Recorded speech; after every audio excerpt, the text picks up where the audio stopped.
بسم الله الرحمن الرحيم. الحمد لله رب العالمين والعاقبة للمتقين والصلاة والسلام على سيد الأنبياء والمرسلين وعلى آله وأصحابه أجمعين ومن تبعهم بإحسان إلى يوم الدين. أما بعد، فأعوذ بالله من الشيطان الرجيم. بسم الله الرحمن الرحيم. لقد كان لكم في رسول الله أسوة حسنة. صدق الله العظيم. قال النبي صلى الله عليه وسلم: بعثت لأتمم مكارم الأخلاق. وقال عليه الصلاة والسلام: انما بعثت معلما.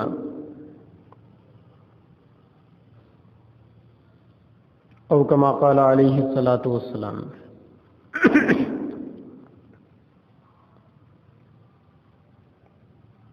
اللہ کے نبی صلی اللہ علیہ وسلم اس دنیا کے اندر انسانی اخلاق کو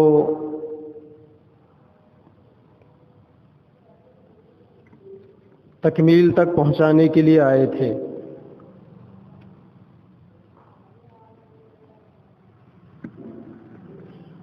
انسانوں کے لیے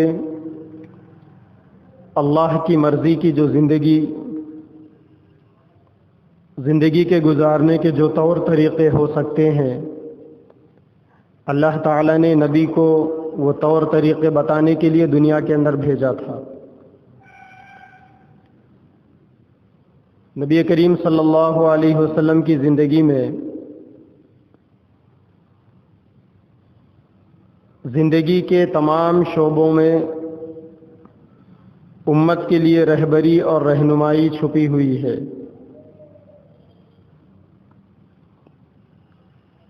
قیامت تک آنے والے انسان اگر اپنی زندگیوں کو درست کرنے کے لیے، اگر اپنے اخلاق کا جائزہ لینے کے لیے اور اپنے آپ کو باکمال انسان بنانے کے لیے کسی کی ضرورت اگر محسوس کر سکتے ہیں تو وہ ہے پیارے نبی صلی اللہ علیہ وسلم کی ذات. اللہ تبارک و تعالیٰ نے نبی کریم صلی اللہ علیہ وسلم کی ذات میں وہ تمام کمالات جمع کر دیے. معاشرتی زندگی کے، اخلاقی زندگی کے وہ ساری خوبیوں کو اللہ نے اپنے نبی کی ذات میں اکٹھا کر دیا، جو ایک انسان کو شریفانہ زندگی گزارنے کے لیے کافی ہو جاتے ہیں. گزشتہ کئی جمعات سے اللہ کے نبی صلی اللہ علیہ وسلم کی معاشرتی زندگی کے پہلوؤں کو اجاگر کیا جا رہا ہے.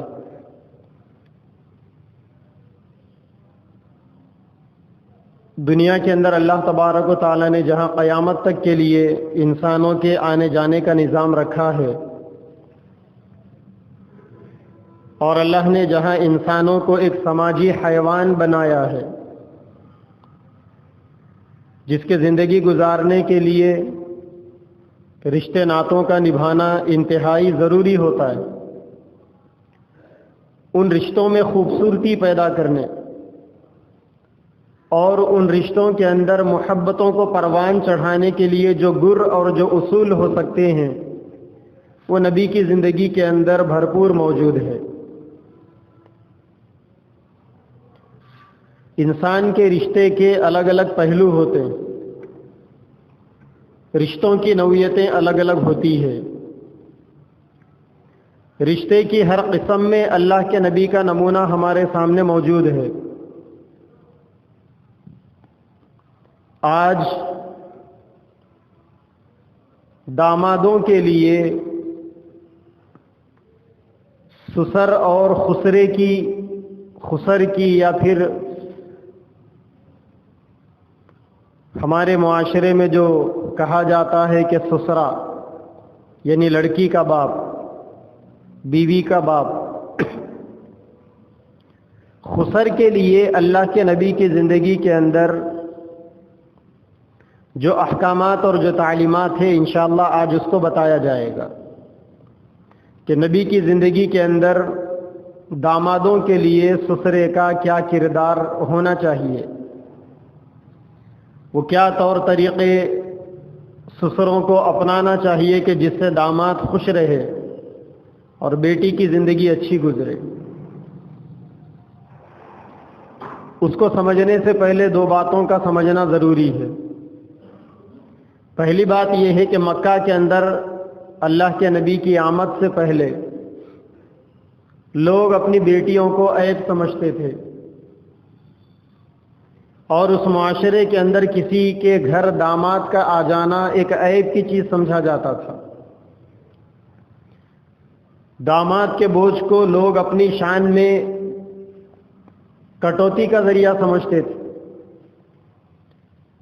اسی لیے بچیوں کے پیدا ہوتے ہی ان کو زندہ دفن کر دیا جاتا تھا تاکہ بچی زندہ بھی نہ رہے اور آگے چل کر داماد کی مصیبت کو جھیلنا بھی نہ پڑے۔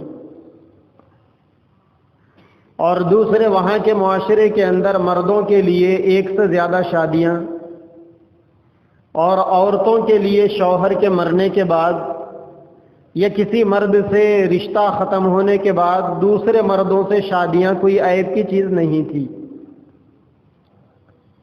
یعنی اگر کوئی لڑکی کسی شوہر سے رشتہ ختم کر لیتی تو اس کے لیے دوسرا شوہر ملنا کوئی بڑا مسئلہ نہیں تھا۔ بڑی بڑی عمر کی عورتوں کے لیے بھی دوسرا شوہر مل جانا بڑا مسئلہ نہیں تھا۔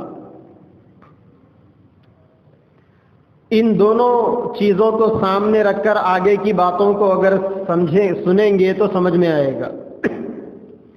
ایک ایسے معاشرے کے اندر کہ جہاں داماد کے رشتے کو عیب کی نظروں سے دیکھا جاتا ہو اور لوگ اپنی شان میں اپنی عزتوں کے گھٹنے کا ذریعہ سمجھتے ہو، ایسے میں اللہ کے نبی صلی اللہ علیہ وسلم نے اپنے دامادوں کے ساتھ کیسا برتاؤ کیا،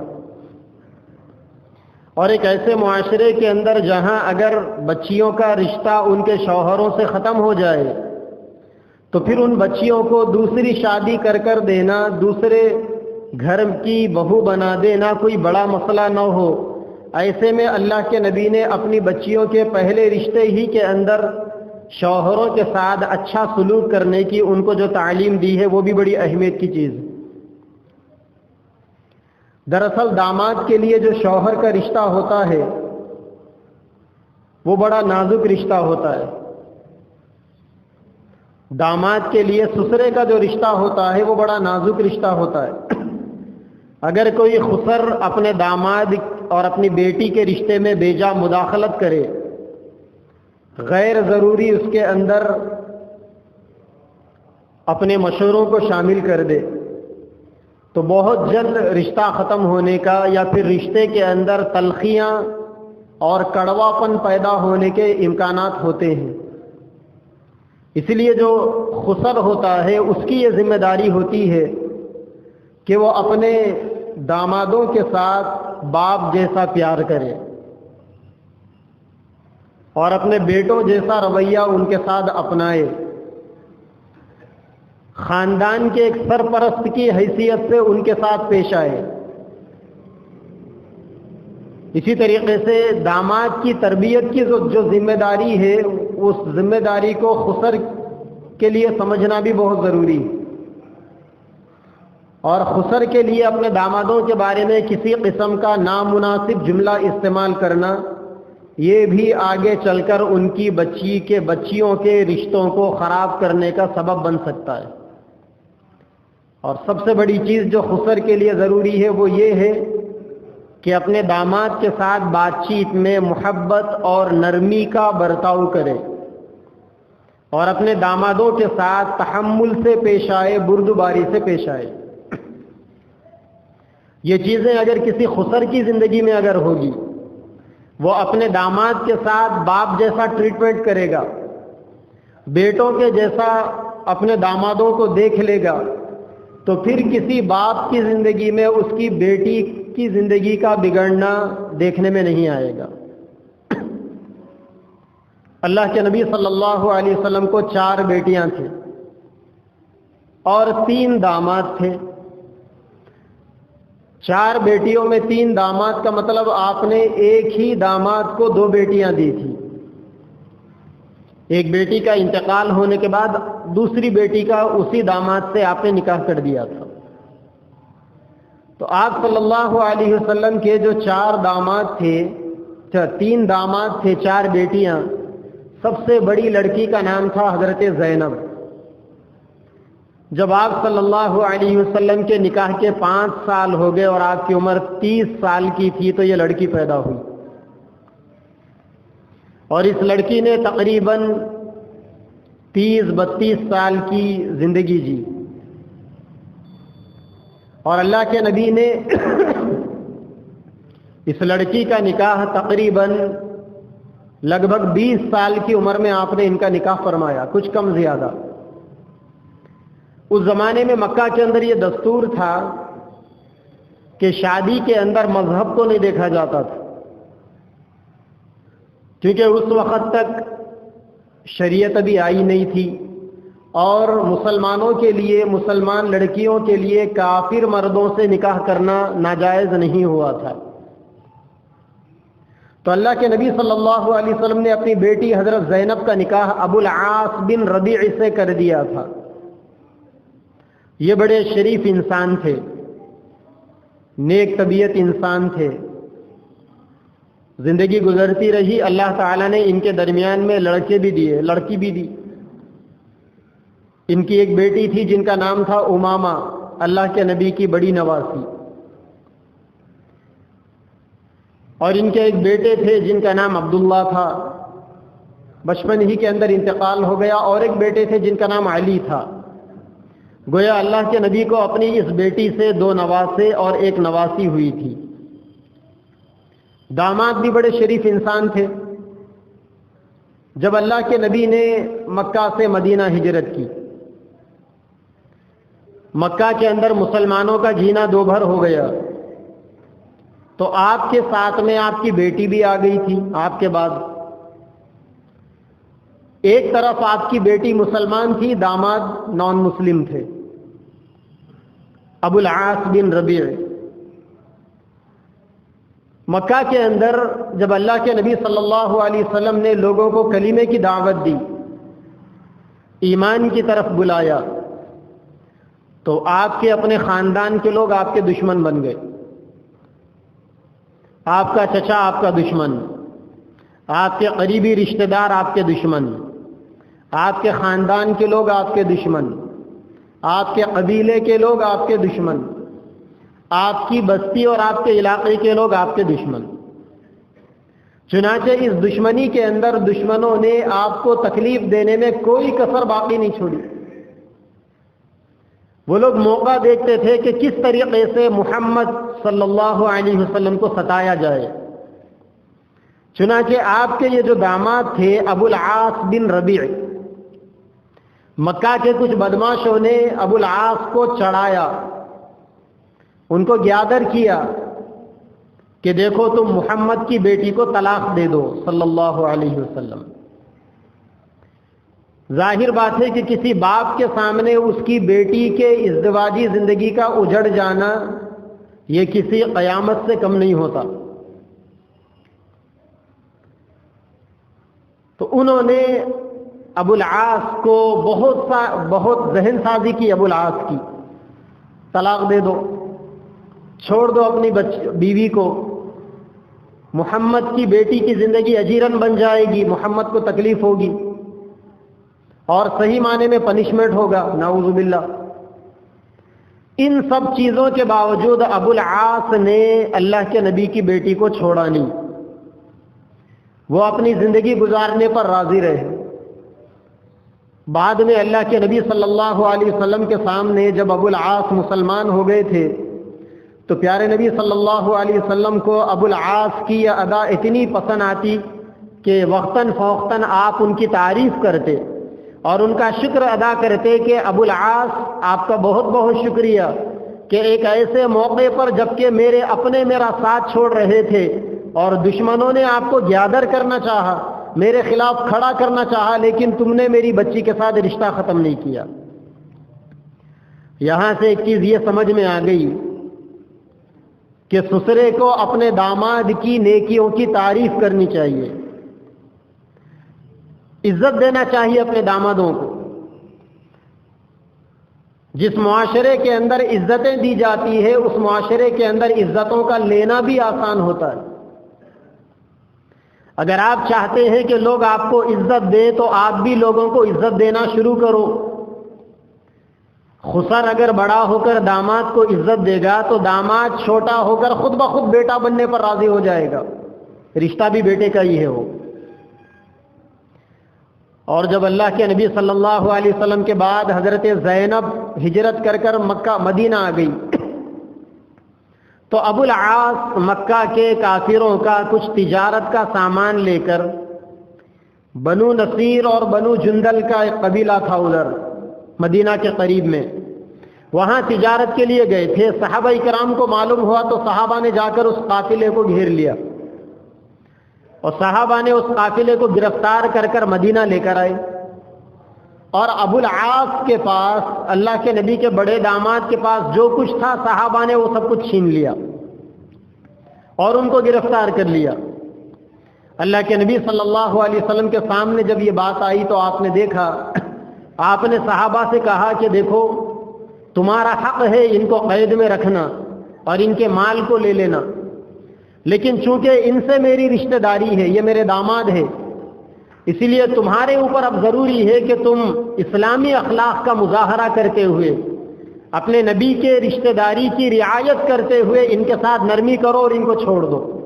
چنانچہ صحابہ کرام نے جیسا یہ جملہ سنا تو صحابہ نے انہیں آزاد کر دیا اور ان کا جو مال صحابہ نے لیا تھا وہ سارا کا سارا مال ان کو لوٹا دیا، یہاں تک کہ ان کے اونٹوں کے ناک کے اندر جو نکیل کے طور پر لگام کے طور پر جو رسیاں پڑی ہوئی تھی صحابہ نے وہ رسی بھی ان کو واپس کر دی۔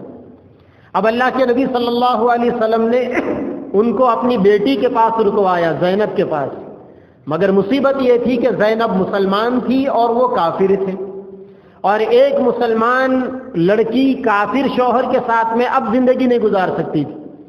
داماد کافر تھے مگر رشتہ ختم نہیں ہوا تھا، اس کے باوجود اللہ کے نبی صلی اللہ علیہ وسلم نے اپنی بیٹی سے کہا کہ بیٹی دیکھو ان کی عزت کرنا اور ان کو اچھا ٹھکانہ دینا، چونکہ وہ کافر ہے اور تم مسلمان ہو، بھلے ہی رشتے میں میاں بیوی ہے لیکن تم لوگوں کا آپس میں ملنا جائز نہیں ہے، تم ان کے ساتھ میں تنہائی میں مت ملنا، لیکن وہ تمہارے شوہر ہے، ان کے ساتھ عزت کا برتاؤ کرنا اور ان کا اکرام کرنا، ان کی خدمت کرنا۔ یہاں سے یہ سمجھ میں آیا کہ اللہ کے نبی صلی اللہ علیہ وسلم دامادوں کی دیکھ بھال میں، ان کے ساتھ حسن سلوک کرنے میں آپ مذہب کو بھی نہیں دیکھتے تھے۔ جب دوسرے مذہب کے داماد کے ساتھ میں ایسا برتاؤ ہو سکتا ہے تو پھر مسلمان داماد کے لیے کیسا برتاؤ ہونا چاہیے؟ تو جب ابو العاص وہاں سے مکہ واپس گئے، جن لوگوں کی امانتیں ان کے پاس رکھی ہوئی تھی انہوں نے واپس کر دیا ان کو۔ اللہ کے نبی کے اخلاق سے ابو العاص اتنے متاثر ہوئے کہ اسی وقت وہ مسلمان بن گئے، اور پھر مکہ جا کر وہ امانتیں جن کی تھی ان کو دے کر واپس وہ بھی مدینہ آ گئے، اور اب مدینہ آ کر اپنی بیوی کے ساتھ میں انہوں نے اسلام کی زندگی گزاری۔ یہ اللہ کے نبی صلی اللہ علیہ وسلم کا بحیثیت سسرے کے، ایک سسر ہونے کی حیثیت سے داماد کے ساتھ آپ کا یہ برتاؤ تھا۔ اللہ کے نبی نے اپنی دوسری بیٹی حضرت رقیہ کا نکاح حضرت عثمان غنی رضی اللہ تعالیٰ عنہ سے فرمایا، اور یہ نکاح بھی مکہ مکرمہ میں ہی ہو گیا تھا۔ حضرت رقیہ بھی مسلمان، وہ تو خیر نبی کی بیٹی، حضرت عثمان غنی بھی مسلمان بن گئے۔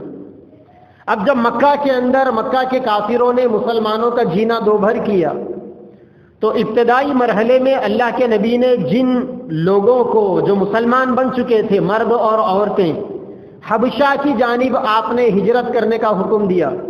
حبشہ کا مطلب اگر آج دنیا کے نقشوں پر اگر اس علاقے کو اگر آپ تلاش کرو گے تو ایتھوپیا اور ایریٹریا، ایتھوپیا اس زمانے میں حبشہ کہلاتا تھا جو آج ایتھوپیا کے نام سے مشہور ہے، اور عین جو حبشہ کا علاقہ تھا وہ ایتھوپیا کے بھی 2 ٹکڑے ہو گئے اور اس میں سے ایک الگ ملک بنا جس کو آج اریٹریا کہا جاتا ہے۔ تو یہ جو اریٹریا تھا، صحابہ کرام نے اللہ کے نبی کی اجازت سے اریٹریا کی جانب یعنی حبشہ کی جانب صحابہ نے ہجرت کی۔ تو جن لوگوں نے حبشہ کی جانب ہجرت کی ان لوگوں میں حضرت عثمان جو اللہ کے نبی کے دوسرے داماد تھے اور آپ کی بیٹی دوسری بیٹی حضرت رقیہ بھی شامل تھے۔ چنانچہ وہ لوگ حبشہ ہجرت کر گئے۔ اللہ تعالیٰ نے حکم دیا نبی ہجرت کر مدینہ آ گئے۔ بعد میں حضرت عثمان اور حضرت رقیہ بھی ہجرت کر مدینہ آ گئے۔ اللہ کے نبی صلی اللہ علیہ وسلم اس جوڑے کی حوصلہ افزائی کے لیے اور ان دونوں میں آپس میں اعتماد کو، میاں بیوی کے درمیان، داماد اور بیٹی کے درمیان میں اعتماد کی فضا کو قائم کرنے کے لیے اللہ کے نبی کہتے تھے صحابہ کرام کی طرف اشارہ کر صحابہ کرام کو مخاطب کر کہ دیکھو یہ وہ جوڑا ہے جس جوڑے نے سیدنا ابراہیم علیہ السلام کے بعد اللہ کے دین کے لیے روئے زمین کے اوپر ہجرت کی۔ یعنی حضرت ابراہیم علیہ السلام نے اپنی بیوی حضرت ہاجرہ کے ساتھ ہجرت کی تھی، اللہ کے دین کے لیے اپنے وطن کو چھوڑا تھا حضرت سارہ کے ساتھ۔ اور اب ان کے بعد اگر کوئی جوڑا یعنی میاں بیوی اللہ کے دین کے لیے اپنے وطن کو چھوڑے ہیں تو وہ رقیہ اور عثمان ہیں۔ اللہ کے نبی جس وقت جنگ بدر کے لیے جا رہے تھے عین اسی وقت میں حضرت رقیہ کو چیچک کی بیماری ہو گئی۔ حضرت عثمان بھی جنگ میں جانے کی تیاری کر رہے تھے لیکن بیوی کے بیمار ہونے کی وجہ سے اللہ کے نبی نے ان کو ان کی بیوی کے دیکھ بھال کے لیے مدینہ ہی میں روک دیا۔ اور جب اللہ کے نبی جنگ بدر سے فارغ ہو کر واپس آئے ہیں اس وقت تک آپ کی بیٹی حضرت رقیہ کا انتقال ہو چکا تھا۔ آپ صلی اللہ علیہ وسلم دیکھتے کہ حضرت عثمان غمگین بیٹھے ہوئے، ہمیشہ ان کے اوپر ایک غم طاری ہے۔ اللہ کے نبی نے پوچھا کہ عثمان کیا بات ہے؟ حضرت عثمان کہنے لگے کہ یا رسول اللہ بیوی کے انتقال کی وجہ سے نڈھال ہوں۔ میاں بیوی کے درمیان میں اتنی محبت تھی کہ بیوی کے انتقال کی وجہ سے حضرت عثمان کبیدہ خاطر رہتے تھے۔ یہ رشتہ ہی محبت والا ہے نا۔ شاہجہاں بادشاہ کے بارے میں مشہور ہے جس نے تاج محل بنایا اپنی بیوی ممتاز کی یاد میں۔ جب ممتاز کا انتقال ہوا کہتے ہیں کہ شاہجہاں بادشاہ کو 7 یا 8 بیویاں تھیں اور یہ ممتاز اس کی پہلی بیوی بھی نہیں تھی۔ ممتاز اس کی شاید 6ویں یا 7ویں نمبر کی بیوی تھی، لیکن اس کے باوجود ممتاز سے اس کو اس درجے محبت تھی کہ جب ممتاز کا انتقال ہوا تو کہتے ہیں کہ شاہجہاں ممتاز کے انتقال کے موقع پر بالکل جوان نظر آتے تھے۔ جوان کا مطلب داڑھی کے بال اور سر کے بال سب کالے تھے۔ بیوی کے انتقال کے بعد شاہجہاں 1 سال تک باہر نہیں نکلے، صبح شام اپنی بیوی کے غم میں روتے تھے،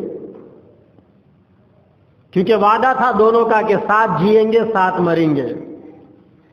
بادشاہ یاد کرتے تھے جو وعدہ کیا تو نبھانا پڑے گا۔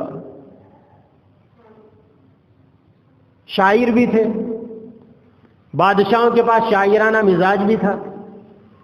اب ظاہر بات ہے کہ انسان جو دنیا سے رخصت ہو جاتا ہے وہ تھوڑے نہ لوٹ کر واپس آتا ہے۔ جانے والی چلے گئی، اس کے غم میں شاہجہاں 1 سال میں بوڑھے ہو گئے، پک گئے پورے، داڑھی بھی پک گئی، بال بھی پک گئے۔ پھر اس کے بعد انہوں نے اپنی بیوی کی یاد میں محبت میں وہ تاج محل بنایا جو آج پوری دنیا کے اندر محبت کی اعلیٰ مثال ہے۔ کسی شاعر نے کہا ہے نا، غریب شاعر تھا وہ بھی اپنی بیوی کو ویسا ہی چاہتا تھا۔ کسی بادشاہ نے بنوا کر تاج محل ہم غریبوں کی محبت کا مذاق اڑایا ہے۔ وہ تو بادشاہ تھا، اس نے اپنی بیوی کے لیے تاج محل بنا دیا۔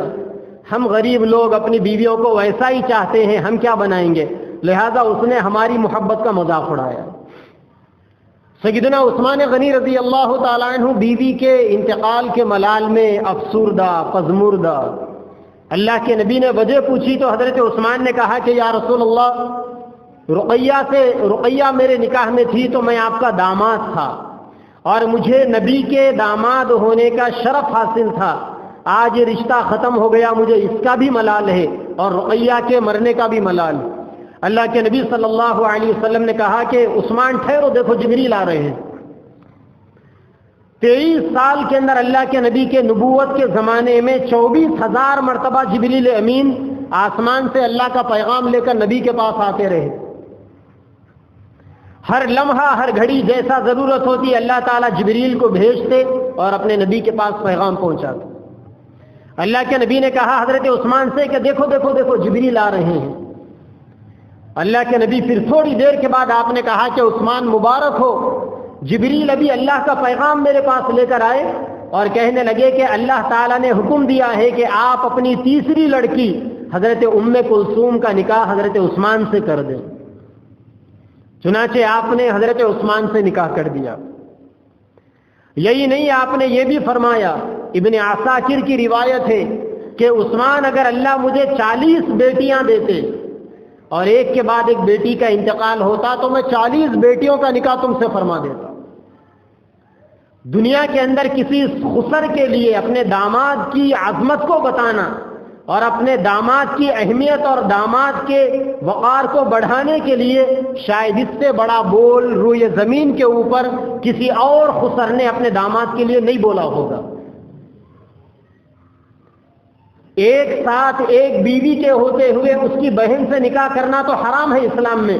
وَأَن تَجْمَعُوا بَيْنَ الْأُخْتَيْنِ إِلَّا مَا قَدْ سَلَفَ، اللہ تبارک و تعالیٰ کا قرآن کا کھلا احکام ہے، کھلا فرمان ہے کہ کوئی مرد 2 بہنوں کو ایک ساتھ اپنے نکاح میں نہیں رکھ سکتا بیوی بنا کر۔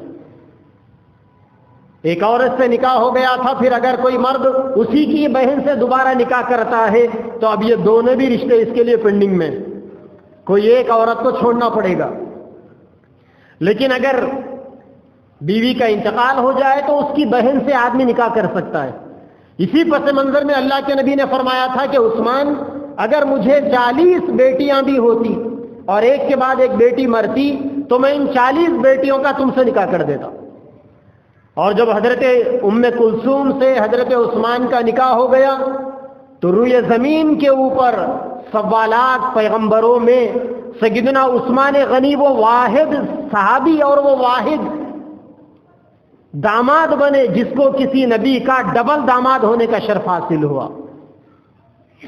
شاعر کہتا ہے وہ ذوالنورین عثمان نے جب سے لقب پایا، عثمان غنی رضی اللہ تعالی عنہ کو ذوالنورین کہا جاتا ہے کہ اللہ کے نبی کی 2 بیٹیاں حضرت عثمان کے نکاح میں تھی۔ جب آپ نے اپنی تیسری بیٹی کا حضرت عثمان سے دوسرا نکاح کر دیا تو رخصتی کے موقع پر آپ نے اپنی بیٹی کے کان میں کوئی بات کہی۔ صحابہ دیکھ رہے تھے، تاک رہے تھے اور وہ موقع کے انتظار میں رہتے تھے کہ ہمیں نبی سے سیکھنے کو ملے۔ صحابہ نے نبی سے پوچھا کہ یا رسول اللہ آپ نے اپنی بیٹی کے کان میں کیا کہا؟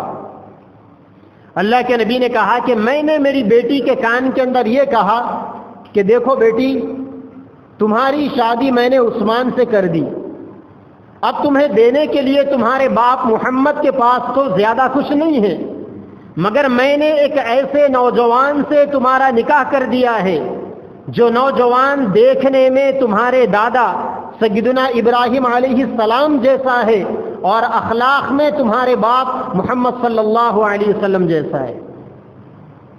یعنی میں نے ایسے ہونہار نوجوان سے تمہارا نکاح کر دیا جو صورت، شکل اور اخلاق کے اعتبار سے تمہارے باپ محمد اور تمہارے دادا سیدنا ابراہیم علیہ السلام جیسا۔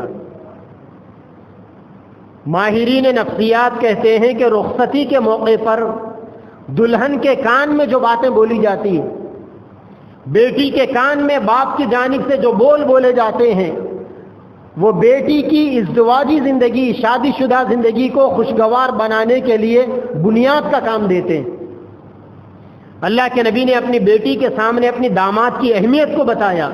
اب اندازہ کرو کہ پھر شادی کے بعد کوئی بیٹی جس کے کان میں اس کے باپ نے یہ کہہ دیا ہو کہ تمہارا شوہر صورت شکل میں تمہارے دادا جیسا اور اخلاق میں تمہارے باپ جو محمد عربی امام الانبیاء اس کے جیسے اخلاق رکھنے والا، اب ایسی بیٹی کیا اپنے شوہر کے ساتھ میں ازدواجی زندگی کے مزے کو کرکرا کرے گی؟ وہ ہرگز نہیں کر سکتی.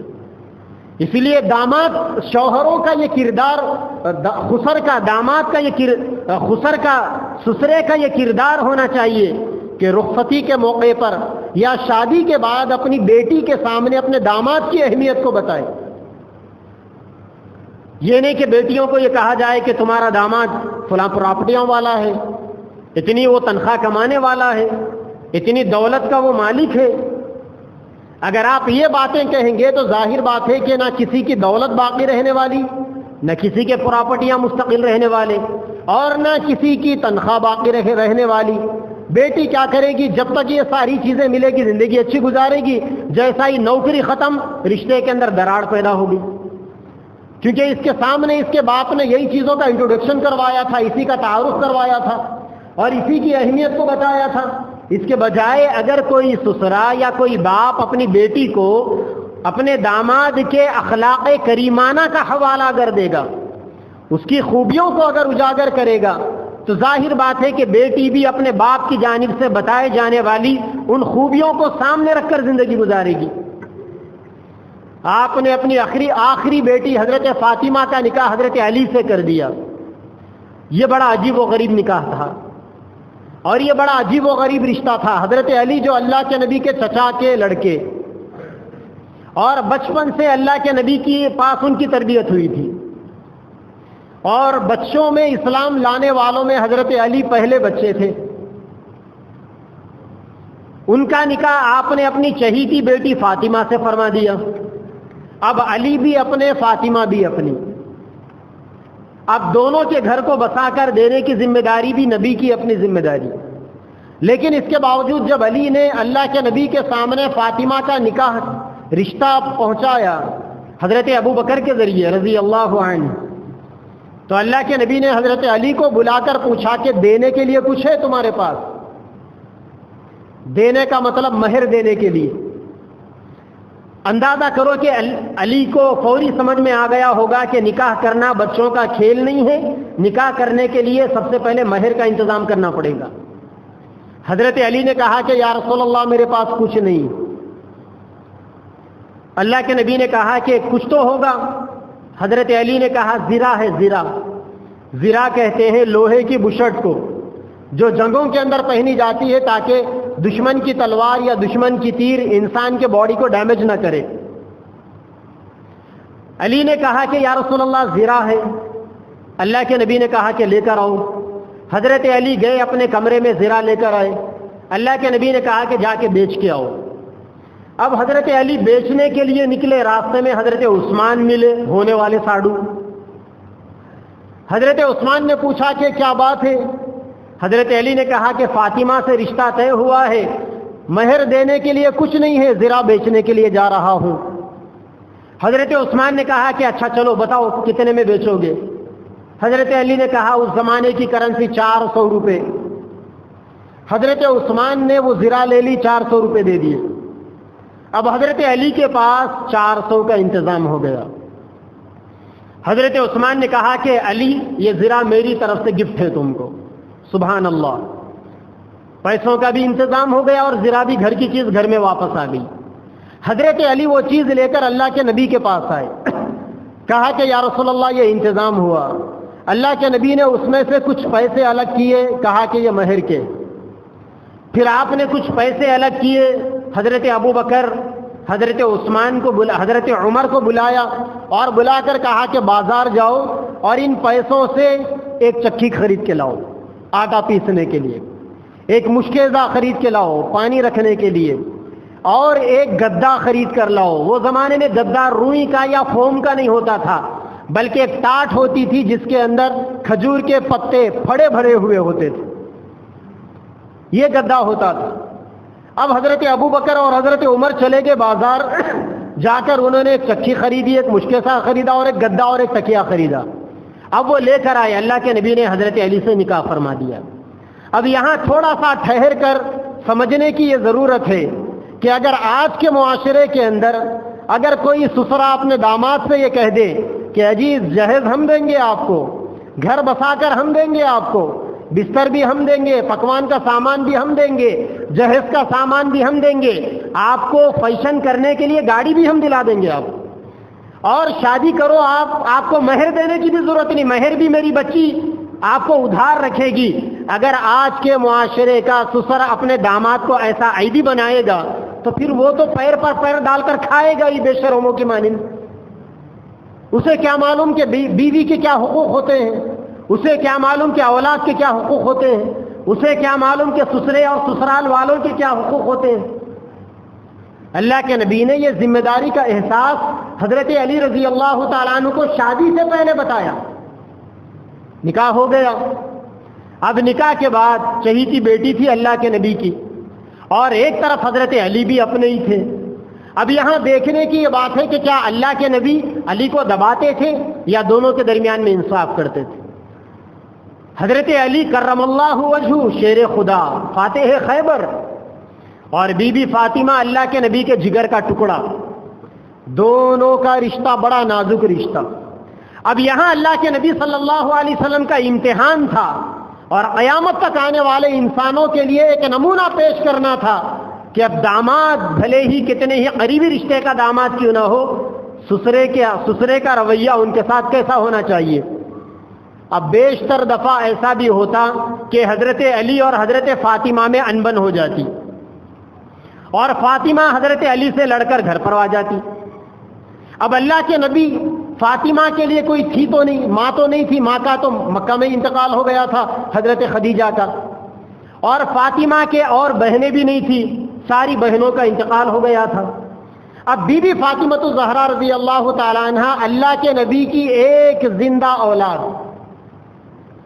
اور وہ اپنے شوہر سے کبھی جھگڑ کر میکے آ گئی، اور میکہ بھی کہاں، گھر بالکل بازو میں۔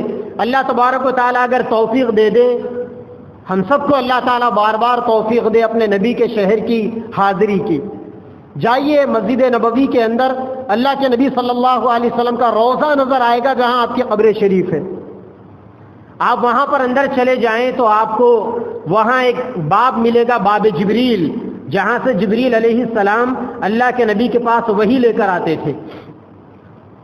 باب جبریل کے سامنے اندر مسجد نبوی میں چبوترا بنا ہوا ہے، اسی چبوترے کے پاس بی بی فاطمہ کا مکان تھا، اور اللہ کے نبی کا مکان اس سے چند قدم کے فاصلے پر۔ اب بی بی فاطمہ الزہرا اور حضرت علی میں انبن ہو گئی، فاطمہ اپنے میکے آ گئی اللہ کے نبی کے پاس۔ اب اللہ کے نبی صلی اللہ علیہ وسلم کا برتاؤ کیا ہوتا؟ آپ صلی اللہ علیہ وسلم اپنی بیٹی کو نصیحت کرتے۔ ایک دفعہ بی بی فاطمہ ایسے ہی جھگڑ کر آ گئی اپنے میکے، حضرت علی بھی پیچھے پیچھے آ رہے تھے۔ اللہ کے نبی نے دیکھ لیا کہ علی بھی آ رہے ہیں، بی بی فاطمہ سے آپ نے پوچھا کہ کیا بات ہے؟ بی بی فاطمہ نے حضرت علی کی شکایت کی، جس میں واقعی حضرت علی کی غلطی تھی۔ اللہ کے نبی چاہتے تو حضرت علی کو پنشمنٹ ہو سکتا تھا، کیونکہ علی کی غلطی تھی، حضرت فاطمہ کی غلطی نہیں تھی، لیکن چونکہ حضرت علی کو اپنی غلطی کا احساس ہو گیا تھا، وہ بھی پیچھے پیچھے آ رہے تھے، اور اتنی دیر میں جب تک کہ فاطمہ اپنے والد کے سامنے، اللہ کے نبی کے سامنے اپنے شوہر کی شکایت کرتی، علی بھی آ گئے۔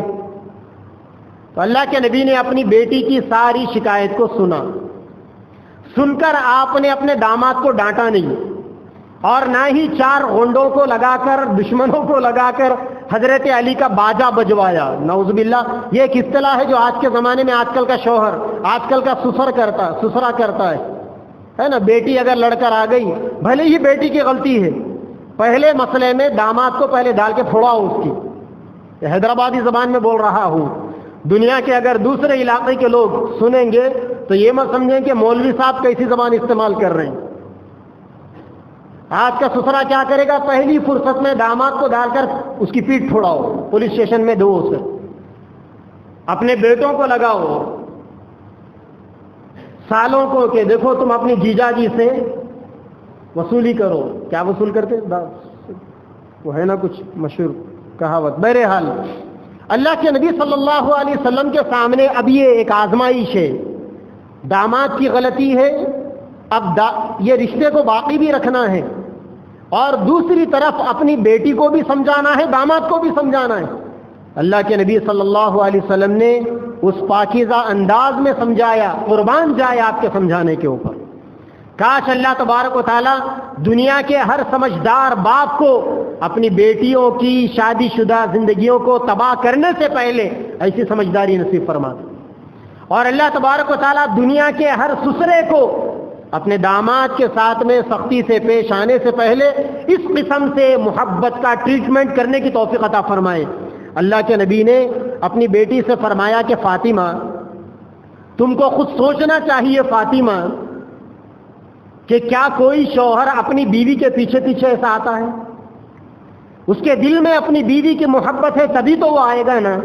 تم کو سوچنا چاہیے فاطمہ۔ یہ جملے اللہ کے نبی صلی اللہ علیہ وسلم نے جب ادا کیے، گویا اخلاق کی ایک ایسی تلوار چلی جس کے اندر علی کو بھی اپنی غلطی کا احساس ہو گیا، فاطمہ کو بھی اپنی غلطی کا احساس ہو گیا۔ جب پلٹ کر فاطمہ نے دیکھا تو ان کے آقا اور ان کے سرتاج حضرت علی موجود ہے۔ فاطمہ نے فوری حضرت علی کے سامنے اپنے آپ کو سرنڈر کیا، اور علی نے اللہ کے نبی کے اس محبت والے بول سے اتنا زیادہ وہ فدا ہو گئے۔ علی نے کہا کہ فاطمہ مجھ سے غلطی ہو گئی، اطمینان رکھو انشاءاللہ آئندہ اسے غلطی کا موقع نہیں دوں گا۔ سبحان اللہ۔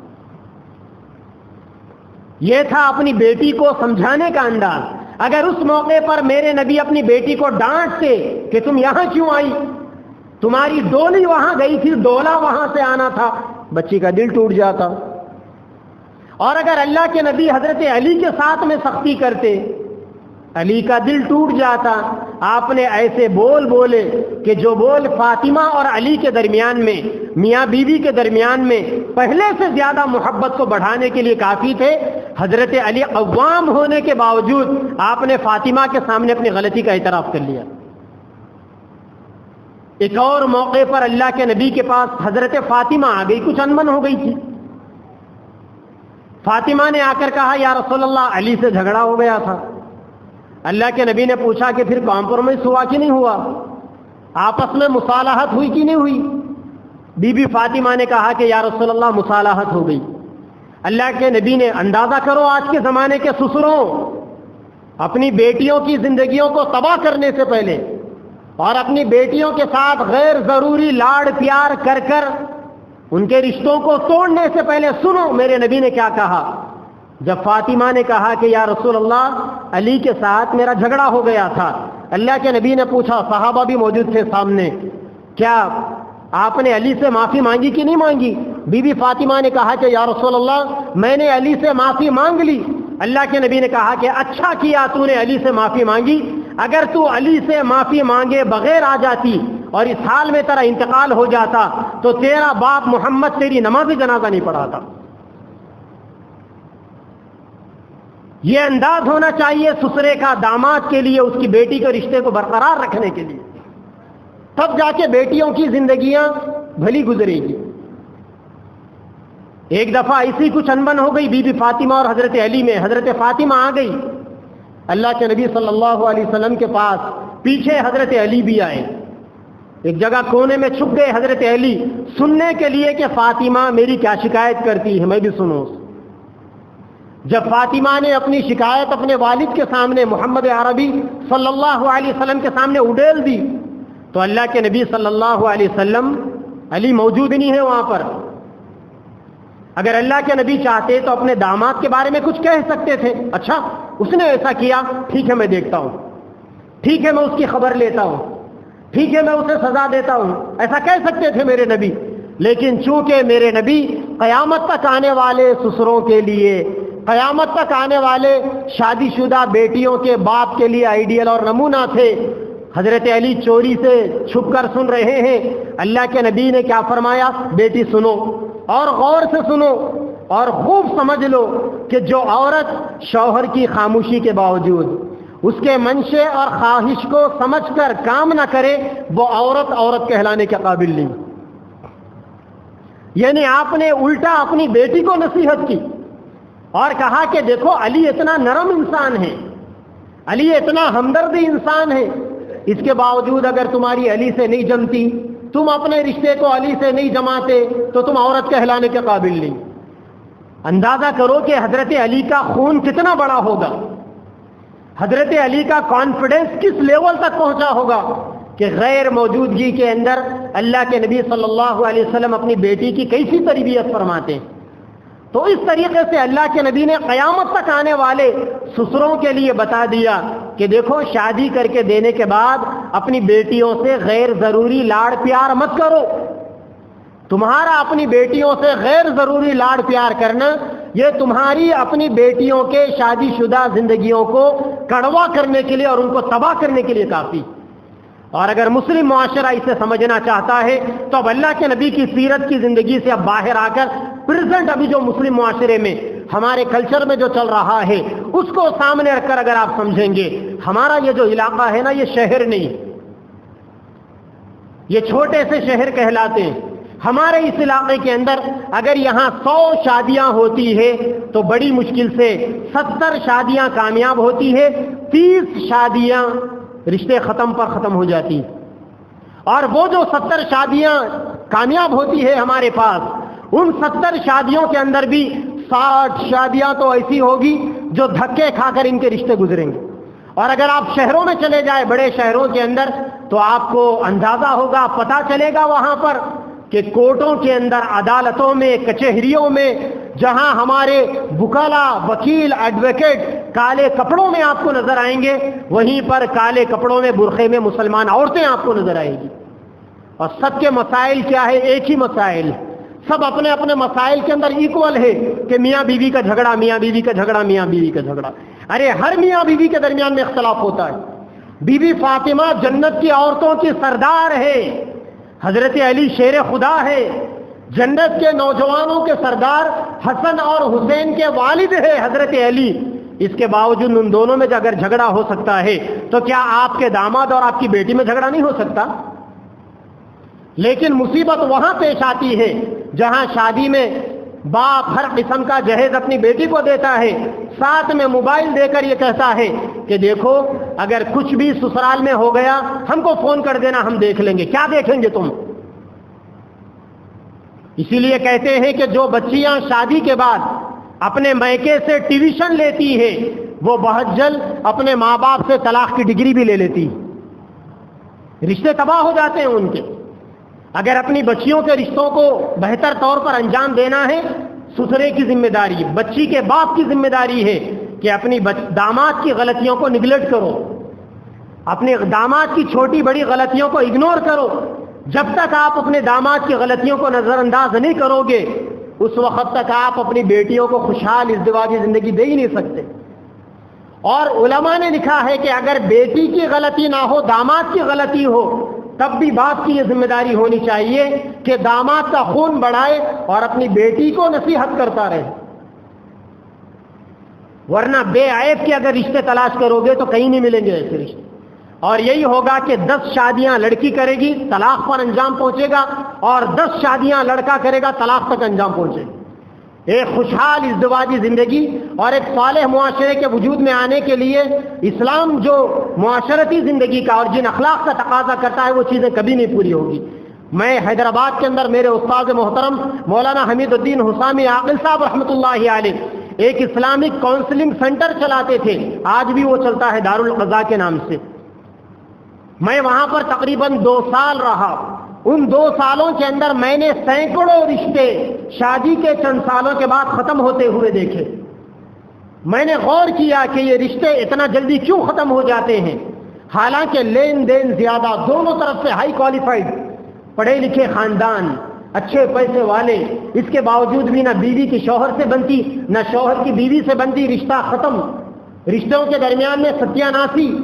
میں نے جب غور کیا تو مجھے اندازہ ہوا کہ لڑکیوں کے میکسیمم رشتے ختم ہونے میں ساس کا عمل دخل ہے، بیوی کی ماں کا عمل دخل۔ اسی لیے اسلام کہتا ہے، اللہ کے نبی نے فرمایا لا یفلح قوم ولوا امرهم امرأة، وہ قوم روئے زمین پر کبھی کامیاب ہو ہی نہیں سکتی جو قوم اپنے سارے معاملات عورتوں کے ہاتھوں میں رکھ دیتی۔ میں سسروں سے کہتا ہوں، ان باپوں سے کہتا ہوں جنہوں نے اپنی بیٹیوں کی شادیاں کی، بیٹی کی شادی کے بعد سارے معاملے اپنے ہاتھ میں رکھو، اپنی جورو اور اپنی بیوی کے ہاتھ میں مت دو، کیونکہ یہ عورتیں کم عقل ہے، بد دماغ ہے، رشتوں کو توڑنا انہیں معلوم ہے، جوڑنا ان کمبختوں کو نہیں معلوم۔ یہ الگ بات ہے کہ کسی بیٹی کو تکلیف پہنچتی ہے تو باپ برداشت نہیں کر سکتا، لیکن اس کے باوجود سمجھداری بھی تو سسرے کے اندر ہوتی ہے نا، ساس میں سمجھداری نہیں ہوتی۔ ساس تو ہمیشہ بیٹی اپنے بیٹی کا سپورٹ دے گی اور اپنے داماد کو اپنے دشمن کے طور پر دیکھے گی۔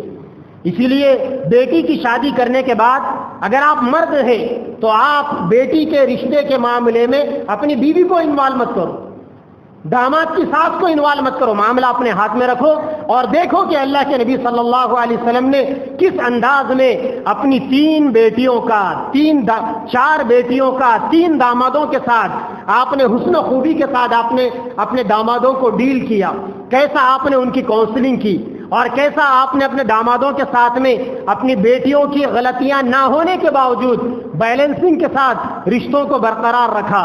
اللہ تبارک و تعالی یہ سمجھ اگر ہمارے معاشرے کے سسروں کو اگر دے دے، یہ سمجھ اگر ہمارے معاشرے کی بیٹیوں کو دے دے تو انشاءاللہ جیسا کہ ہمارے علاقے کے اندر مشہور ہے، ہندوستان کے اندر عزت دار آدمی صرف ایک دفعہ شادی کرتا ہے، تو انشاءاللہ یہ شادیاں ایک ہی دفعہ ہوگی اور اس کے بعد یہ رشتے ناتے محبتوں کے ساتھ، بھائی چارگی کے ساتھ، ایک دوسرے کے حقوق کو ادا کرنے کے ساتھ اور اپنی اس رشتے کے بیچ میں نئی آنے والی اولاد کے بہترین مستقبل کے لیے، ان کی بہترین تعلیم اور تربیت کے لیے محنتیں کرنے کے لیے گزرے گی۔ اگر یہ چیزیں اللہ کے نبی کا یہ اسوہ معاشرے کے اندر سے اگر ختم ہو جائے گا تو پھر امت کو ٹھوکریں کھاتے رہنی پڑے گی۔ پھر اگر یہ امت پولیس اسٹیشنوں کو جائے گی، وہ بیچارے پولیس والے بھی تو انسان ہیں، وہ کیا کریں گے، کتنے کیسوں کو ڈیل کریں گے۔ اگر یہ امت عدالتوں میں جائے گی، ہماری عدالتوں کے اندر 3.5 کروڑ سے زائد فائلیں پڑی ہوئی ہے، عدالتوں کے اندر ججوں کی کمی ہے، وکیلوں کے پاس وقت نہیں ہے، اور وقت ہوگا بھی کتنا، ظاہر بات ہے کہ ہفتہ 7 دن کا ہوتا ہے، دن 24 گھنٹوں کا ہوتا ہے اور عدالتوں کی ٹائمنگ ایک لمیٹڈ ہوتی ہے۔ آئے دن یہ مقدمات پر مقدمات جمتے رہیں گے، فائلوں پر فائلیں جمع ہوتی رہے گی، اس پر دھول چڑھتے رہے گی اور آپس میں یہ رشتے ناتے نا اتفاقی کا شکار ہوتے رہیں گے۔ اللہ تبارک و تعالی ہمارے معاشرے کو اور ہمارے معاشرے کے ذمہ داروں کو معاشرتی اخلاق کو اپنانے کی توفیق عطا فرمائے اور خاندانی لین دین کے معاملے میں کیسا ڈیل کرنا چاہیے اللہ تعالیٰ بڑوں کو بھی سمجھ عطا فرمائے، چھوٹوں کو بھی سمجھ عطا فرمائے۔ وآخر دعوانا الحمدللہ رب العالمین۔